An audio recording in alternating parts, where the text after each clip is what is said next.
तो patent ductus आर्टेरियोस का main role क्या था कि इंट्रा यूट्राइन लाइफ में ये राइट हार्ट को ये डायरेक्ट सिस्टमिक सर्कुलेशन से कनेक्ट कर रहा था।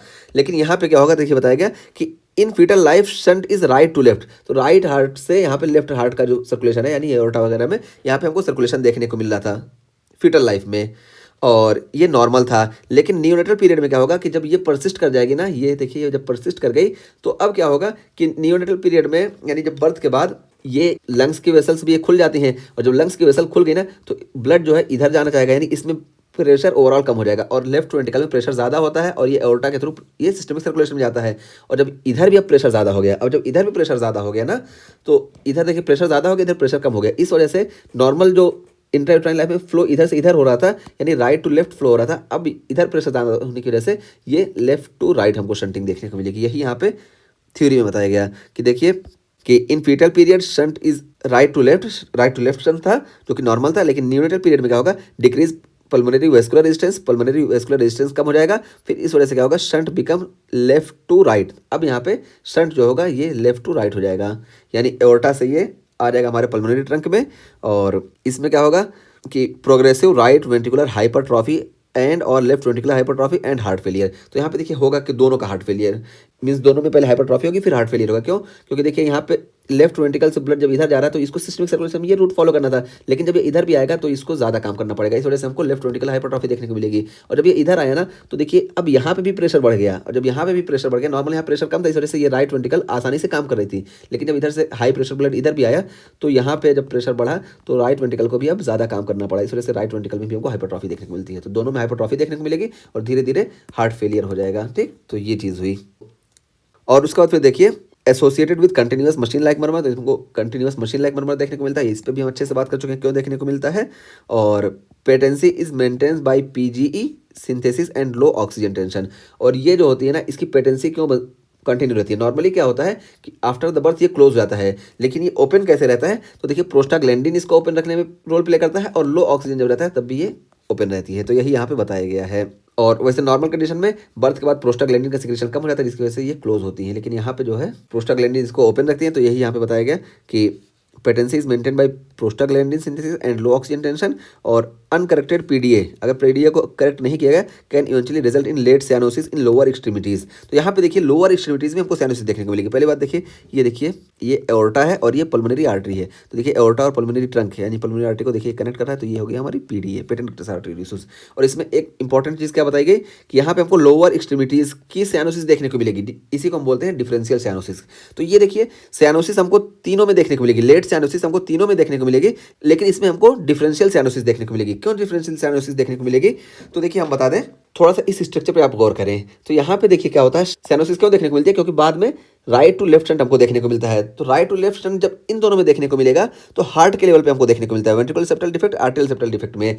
यहाँ पे देखिए यहाँ से यहाँ पे चला जाता है, यहाँ पे यहाँ से चला जाता है, तो यहाँ से देखिए जब ब्लड यहाँ से आएगा ये सिस्टमिक सर्कुलेशन में हर तरफ जाएगा, तो इस वजह से पूरी बॉडी में हमको साइनोसिस देखने को मिलेगी।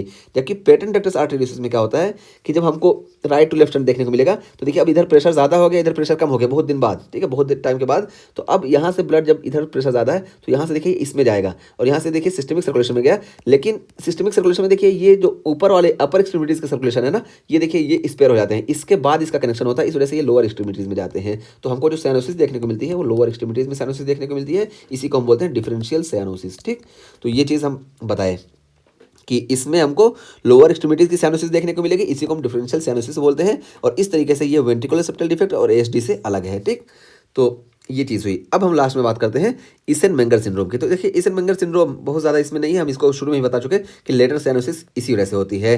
तो क्या होता है देखिए, uncorrected left to right shunt. तो लेफ्ट टू राइट शंट को अगर हम ट्रीट नहीं कर रहे हैं, जैसे वीएसडी है, एसडी है, पीडीए है, तो क्या होगा, इंक्रीज पल्मोनरी ब्लड फ्लो। तो हम शुरू में ही बता के आए हैं कि पल्मोनरी ब्लड फ्लो इंक्रीज हो जाएगा। देखिए यहाँ से हम बता के आए हैं सारी चीज़ें, वही यहाँ पे कॉन्सेप्ट रिवाइज हो रहा है। और पैथोलॉजिक रिमॉडलिंग ऑफ वेस्कुलेचर की जो है पैथोलॉजिक रिमॉडलिंग हमको देखने को मिलेगी पल्मोनरी वेस्कुलेचर की। फिर क्या होगा, पल्मोनरी आर्टेरियल हाइपरटेंशन हमको देखने को मिलेगा जब रिमॉडलिंग हो जाएगी वेसल्स की, और इस वजह से right ventricular hypertrophy occurs to compensate. अब यहाँ पे जो ये देखिए हम बता के आए सारी चीज़ें, जब यहाँ पे रेजिस्टेंस इंक्रीज हो गया तो राइट वेंट्रिकल में हाइपरट्रॉफी होगी ताकि ये कंपनसेशन हो जाए, इस वजह से धीरे धीरे प्रेशर इंक्रीज होगा। तो देखिए क्या है, right ventricular hypertrophy occurs to compensate decrease shunt become right to left. अब राइट टू लेफ्ट स्टंट हमको देखने को मिलेगा when right ventricular pressure is more than left ventricular pressure. तो ये सारी चीज़ें हम बता चुके हैं। देखिए यहाँ पे भी दिखाया गया कि शुरू में जो होता है हमको इधर देखने को मिल रहा था, ठीक है, हमको शुरू में लेफ्ट टू राइट शंट देखने को मिल रहा था, लेकिन धीरे धीरे यहाँ पे जब हाइपरट्रॉफी हो गई तो हाइपरट्रॉफी की वजह से प्रेशर यहाँ पे ज़्यादा हो गया, और जब प्रेशर यहाँ पे ज़्यादा हो गया तो इधर से इधर यानी राइट टू लेफ्ट शंट हमको देखने को मिला। तो इसी को हम बोलते हैं ईसन-मेंगर सिंड्रोम, और ईसन-मेंगर सिंड्रोम ही इन तीनों में जो है लेटर साइनोसिस का कॉज है। तो यही देखिए यहाँ पे भी बताया गया। और कॉजेज लेट साइनोसिस देखने को मिलेगी, क्लबिंग देखने को मिलेगी, और पॉलीसाइथीमिया देखने को मिलेंगी। और पॉलीसाइथीमिया क्यों देखने को मिलेगी? क्योंकि जब हमारी बॉडी में ऑक्सीजन प्रॉपर नहीं जाएगा तो हमारे इरिथ्रोपोइटिन ज़्यादा सिक्रेट होंगे, और इरिथ्रोपोइटिन ज़्यादा सिक्रेट होंगे, इस वजह से आरबीसी का फॉर्मेशन ज़्यादा होगा ताकि कंपनसेशन हो जाए, इस वजह से पॉलीसाइथीमिया देखने को मिलेगा, ठीक, तो कंफ्यूज नहीं होना है। और age of onset varies depending on size and severity of initial left to right shunt. तो इसके एज ऑफ ऑनसेट जो होती है, ये लेटर साइनोसिस हमको कब देखने को मिलेगी? तो ये जो शुरू में जो लेफ्ट टू राइट शंट है ना, इसके सीवियरिटी पे डिपेंड करेगा। अगर ज़्यादा सीवियर ये है तो जल्दी हमको देखने को मिलेगा, अगर ये बहुत पतला सा है तो जल्दी हमको नहीं देखने को मिलेगा, लेट हमको साइनोसिस देखने को मिलेगी। तो ये चीज़ हमको यहाँ पे बता दी गई। तो ये हमारा ईसन-मेंगर सिंड्रोम का टॉपिक भी कंप्लीट हो गया। तो इस तरीके से हमारा कंजेनाइटल हार्ट डिजीज़ में दोनों राइट टू लेफ्ट शंट और लेफ्ट टू राइट शंट दोनों हम बात कर लिए। ये वाला बहुत ज़्यादा डेंजरस है, और ये लेफ्ट टू राइट ये उतना डेंजरस नहीं है। अर्ली साइनोसिस में नहीं देखने को मिलती है, इसमें हमको लेटर साइनोसिस देखने को मिलती है। और लेटर साइनोसिस का जो मेन मैकेनिज्म है ये देखिए यहाँ पे ईसन-मेंगर सिंड्रोम है, ठीक। और यहाँ पे याद करने का तरीका क्या है कि वैसे हमको नॉर्मल याद होना चाहिए कि बहुत ही बेसिक फिजियोलॉजी है। वैसे देखिए राइट लेफ्ट, देखिए राइट टू लेफ्ट, देखिए अर्ली आर एल यहाँ पे है तो राइट लेफ्ट, और यहाँ पे देखिए लेटर में एल और आर लास्ट में है, यानी एल और आर, लेफ्ट से राइट में हमको शंटिंग देखने को मिलेगी, तो यहाँ पे हमको लेटर साइनोसिस देखने को मिलेगी।